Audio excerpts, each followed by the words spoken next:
If you've not seen this scenario in your own home, perhaps you've seen it in public or at a friend's house. A preschooler who won't leave the mother alone. The child keeps pestering the parent, showing her things, asking her to play with him, until the parent gets to her breaking point and sometimes snaps at the child. Now, according to American psychiatrist Rudolf Dreikurs, the unmet need of attention is one of the 4 mistaken goals of misbehavior that can actually drive parents crazy.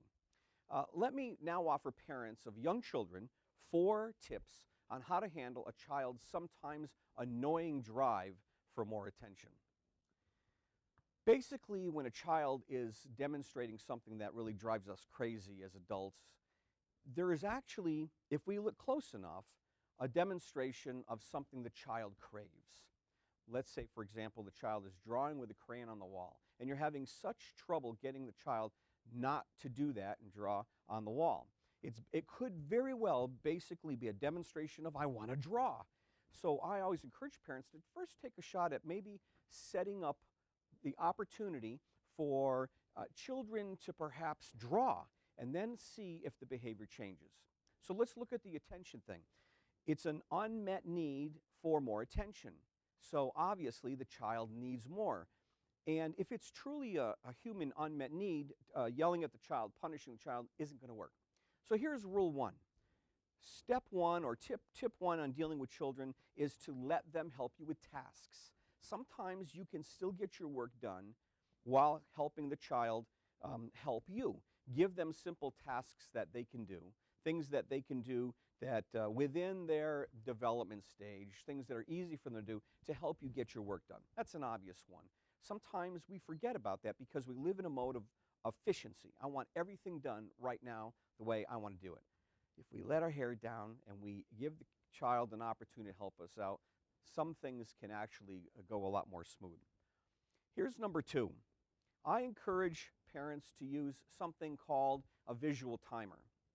This is a visual timer, and it's different from an audible timer because the child can actually see the passing of time. This is made by the Time Timer Company, and I love this device because, and how you use it with attention is where it all comes into play.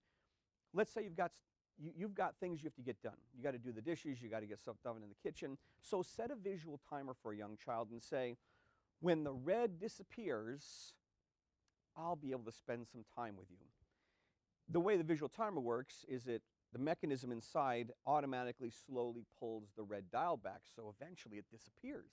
So it's much more easier for children with disorders, with ADHD, small children, preschoolers, toddlers, even if they can't tell time yet, they can go, oh, that's how much time I've got left. And then once you give them time, reset the clock, reset the timer so that they know how much red time they get with you. Let's talk about number 3. Number 3 is let them do most of the talking. So let's say you set up a moment where you can set down the dishes, you can set down your briefcase or move your keyboard or computer away and give your child time. Here's the most important thing. Let them do most of the talking. So if you're with them, talk less. Ask them open-ended questions. Get to their eye level so they really feel like you're there in the moment with them, and let them talk more than you. They got a lot of stuff to say, and sometimes we'll actually discover that when a child is given the opportunity to say all that's inside of them, they'll actually run off and go play. It's an amazing thing. It's more simple than we may realize, but children just want to be heard. Let's look at number 4, the last one. I encourage parents to connect with your children physically when they're pestering you. Typical scenario, you're on the telephone and you're trying to get through this call and your child's pestering you. Mommy, I just want to show you one thing. I just want to show you one thing. If they are there in your space and bothering you, here's the best thing to do. Learn to practice remaining on the call, but acknowledge them by touching them. Find out what makes your child feel loved the most. Is it stroking their hair? Is it rubbing their back? And do that in that moment, but keep all of your attention on the call. Or if you're speaking to another person, stay focused on that other person. You can even put your child in your lap, but do not look at them, do not talk to them. Now, there's some methodologies that tell you to ignore the child. That's not going to work, I assure you, because it's going to make the child want to fight for your time and attention even more. So again, one more time, I encourage you that when you do connect with the child and if they're pestering you, just touch them. That human touch is so very important. I hope I've put some new tools in your parenting toolbox for dealing with attention in young children. But what about the attention challenges with children who have been diagnosed with ADHD? Coming up in the next segment, we're going to meet someone who specializes in the field of brain balance. Brain balance, what's that? We're going to find out.